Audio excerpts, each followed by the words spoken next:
Anaemia বলতে যখন আপনার শরীরে রক্তের পরিমাণ কম হয়ে যায় তখন তাকে অ্যানিমিয়া বলা হয়। সেটা কিভাবে হয়? সেটা তখন হয় যখন আপনি খাওয়া দাওয়া ঠিক মতন করেন না, তখন আপনার অ্যানিমিয়া হয়। আচ্ছা আপনি বলুন তো, আপনি কি ঠিক মতন খাওয়া দাওয়া করতেন? খাওয়া দাওয়া খাওয়া দাওয়া তো একটু এদিক ওদিক হতো ডাক্তারবাবু।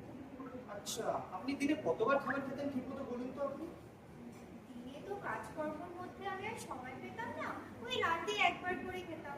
সে কি? তুই মাত্র একবার খাবার খেতিস? এভাবে তো তোর শরীর অসুস্থ হয়ে পড়বে। এবার কি ডক্টর বাবু, এখন আপনাকে দিনে অন্তত পক্ষে 3বার করে খাবার খেতে হবে, এবং যেই খাবারটা খান সেটা বেশি বেশি পরিমাণে খেতে হবে। তার সাথে সাথে আপনাকে ফল খেতে হবে, শাকসবজিও খেতে হবে। ফল?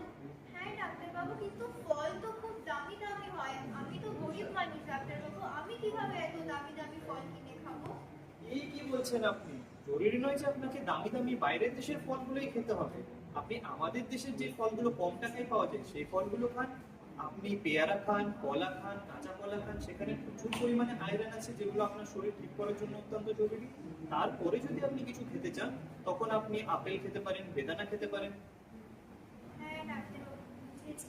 আর আপনি যে বলছিলেন কি শাকসবজি খেতে হবে, কি সব শাকসবজি খেতে হবে একটু বলে দিলে খুব ভালো হতো। হ্যাঁ অবশ্যই, আপনি এটা ঠিক বলেছেন। আপনাকে সব রকম শাকসবজি খেতে হবে, কেননা শাকসবজির মধ্যে আপনার ভিটামিন আছে, নিউট্রিশনস আছে এবং আয়রন আছে, যেগুলো আপনার শরীর ঠিক করার জন্য অত্যন্ত জরুরি। এবং সেই রকম শাকসবজির মধ্যে আপনি লাল শাক, পালং শাক, পুঁই শাক, আপনি কোনো রকম যত রকমের শাকসবজি আছে সব রকমই খেতে পারেন। এবং তারপরেও যদি আপনি ঠিক না হন তখন আপনাকে নিকটবর্তী কোনো স্বাস্থ্য কেন্দ্রতে গিয়ে সেখানে গেলে আপনাকে আয়রনের বড়ি দেওয়া হবে। সেটা খেলেই আমি আশা করি আপনি অত্যন্ত ঠিক হয়ে পড়বেন। হ্যাঁ হ্যাঁ ডাক্তারবাবু, বুঝেছি বুঝেছি। খুব খুব ধন্যবাদ আপনার। আশা করি আপনি খুব তাড়াতাড়ি সুস্থ হয়ে যাবেন। ধন্যবাদ। এবার আমরা দেখে নেব আমাদের নাটকের শেষ দৃশ্য। পড়তে সুস্বাস্থ্যের ব্যাপারে মানুষকে সচেতন এনআইএইচ করল গ্রামের একটি ক্যাম্পের আয়োজন। সুস্বাস্থ্য কিভাবে হয় ডাক্তারবাবু? সুস্বাস্থ্যের প্রথম ধাপ পুষ্টি পেলেই নেই কোথাও।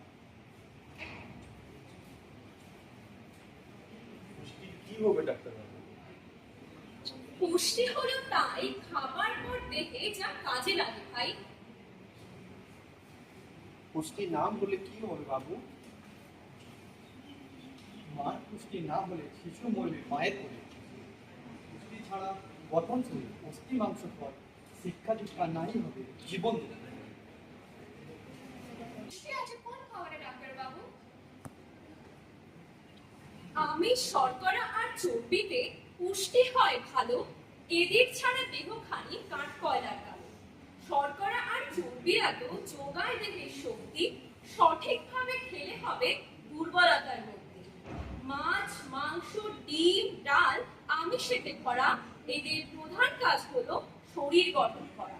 শাকসবজি, ফলমূল খনিজেতে ভরা, এদের প্রধান কাজ হলো রোগ প্রতিরোধে লড়া। মাছ মাংস না পেলে কি করবো ডাক্তারবাবু?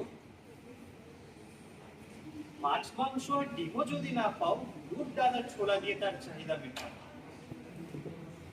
স্ত্রীর গর্ভসঞ্চার হলে কি করবো ডাক্তারবাবু? গর্ভবতী মার প্রতি হও যত্নবান। মায়ের পুষ্টি সঠিক হলে ঘরে আসবে সোনার চাঁদ। অঙ্গনওয়াড়ি আশাকর্মী তোমাদেরই জন্য। বিনামূল্যে স্বাস্থ্যসেবা আরও দেবে ঔষধ পণ্য। প্রসবকালে মাকে তোমরা রেখো না গো ঘরে, নিয়ে এসো হাসপাতালে ডাক্তারবাবুর